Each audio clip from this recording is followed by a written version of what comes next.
नमस्कार दोस्तों, अनुराग मिश्रा नाम है हमारा। दोस्तों सोचिए जरा, आज अगर भारत सरकार सिर्फ इतना कह दे कि गूगल अब भारत में काम नहीं करेगा तो इसका असर कितना बड़ा होगा। ये सवाल मजाक नहीं है, क्योंकि गूगल सिर्फ एक सर्च इंजन या यूट्यूब तक सीमित नहीं है। आज हमारी डिजिटल जिंदगी के लगभग हर हिस्से में गूगल मौजूद है। Gmail, maps, Android play store, Chrome, drive, lens और पता नहीं कितनी सारी सर्विसेज। और यही तो असली चिंता है, क्या हम इतने निर्भर हो चुके हैं कि गूगल के बिना हमारी डिजिटल दुनिया ठप पड़ जाएगी। गूगल की मोनोपोलिस्टिक पावर, मार्केटिंग की भाषा में इसे मोनोपोली कहते हैं, यानी ऐसा हालात जब किसी एक कंपनी के पास इतना कंट्रोल हो कि लोगों के पास कोई विकल्प ही न बचे। आज आप YouTube पर वीडियो देखते हैं, जीमेल से मेल करते हैं, मैप्स से रास्ता ढूंढते हैं और एंड्रॉयड फोन का इस्तेमाल करते हैं। लेकिन कभी सोचा है कि अगर इन सब पर गूगल चार्ज लगाना शुरू कर दे तो हमारे पास विकल्प ही क्या होगा।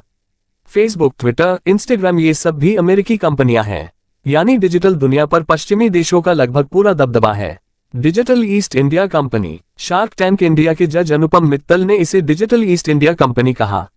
सोचिए, अंग्रेजों की ईस्ट इंडिया कंपनी भी शुरुआत में व्यापार करने आई थी, लेकिन धीरे धीरे उसने पूरे भारत को अपने नियंत्रण में ले लिया।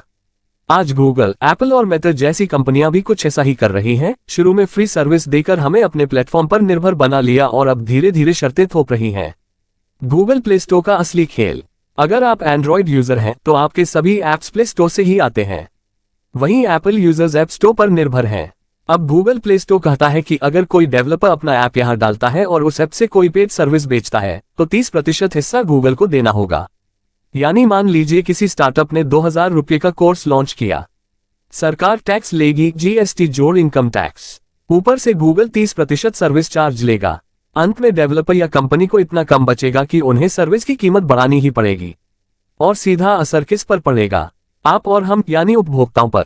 भारत की प्रतिक्रिया, सीसीआई और एनसीएलएटी, भारत सरकार की competition commission of India CCI ने इसे मोनोपोलिस्टिक मानते हुए गूगल पर 2500 करोड़ रुपए से ज्यादा का जुर्माना ठोका।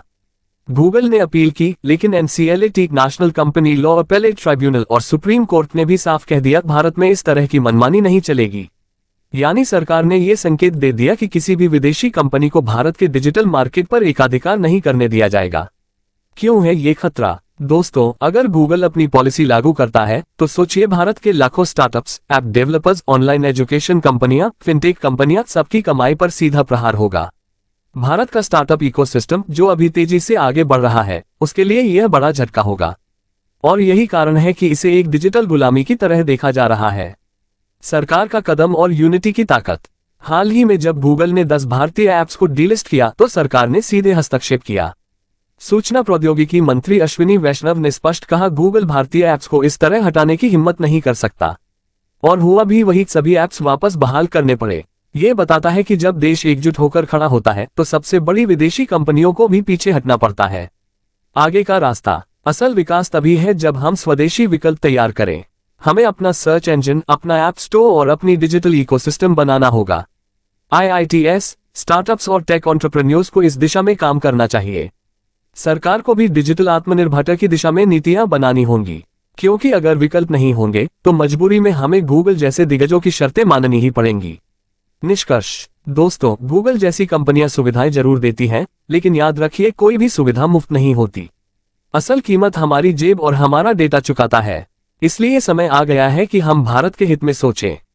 देशभक्ति सिर्फ युद्ध भूमि में नहीं, बल्कि डिजिटल दुनिया में भी जरूरी है।